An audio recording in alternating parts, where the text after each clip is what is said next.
Hello, जय हिंद। आशा करता हूँ आप सब बहुत अच्छे होंगे। और आज के वीडियो में आपसे बात करने वाला हूँ ऐसे जीडी मैथ की तैयारी कैसे करें।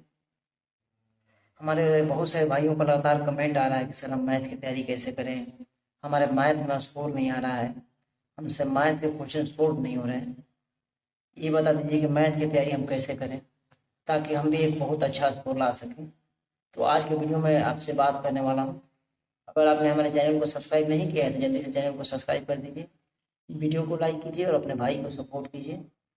देखिए, सबसे पहले मैं बात करूँ एसएससी जीडी का मैथ के सिलेबस के बारे में। तो देखिए, जो एसएससी जीडी का जो मैथ का सिलेबस होता है उसमें जनरली 3 सेक्शन आते हैं, जिसमें आपका नंबर सिस्टम आता है, एडवांस मैथ के क्वेश्चन आते हैं और आपका अर्थमेटिक का क्वेश्चन आता है।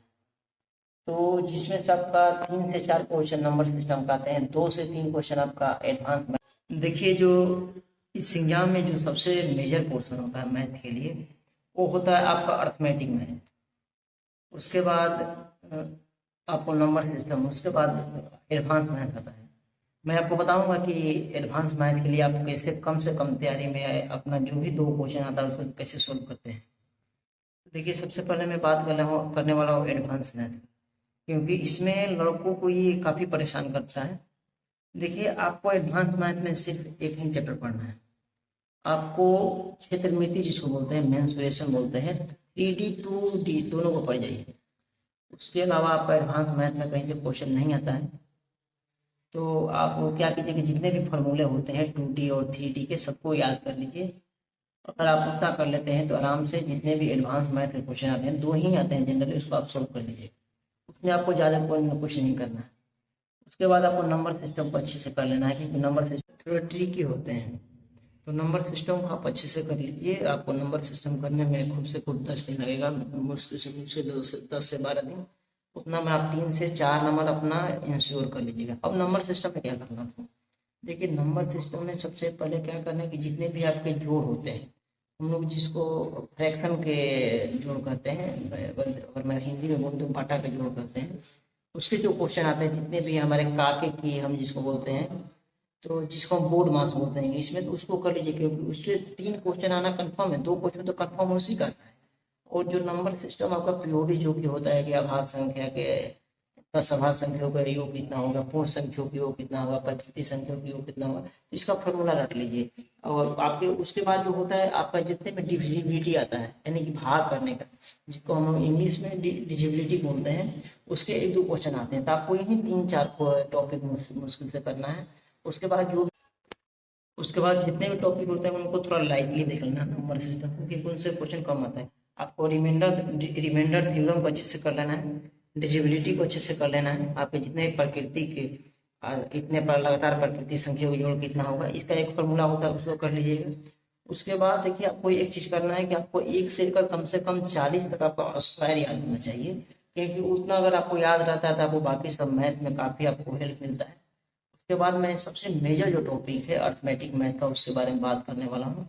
देखिए, अर्थमेटिक मैथ में सबसे पहले आपको परसेंटेज को करना है, अच्छे से करना है, बहुत अच्छे से करना है। क्योंकि आपका परसेंटेज अगर तैयार हो गया तो मान लीजिए आपका 25% आपका अर्थमेटिक तैयार हो गया। क्योंकि जितने भी आप लाभ हानि क्वेश्चन बनाएंगे, प्रॉफिट लॉस के क्वेश्चन बनाएंगे, आप जितने भी कंपाउंड और सिंपल इंटरेस्ट के क्वेश्चन बनाएंगे, तो कहीं ना कहीं उससे इंटरलिंक होता है। तो सबसे पहले आपको परसेंटेज को बहुत अच्छे से कर लेना है, उसके लिए वो आपके लिए काफ़ी अच्छा साबित होगा।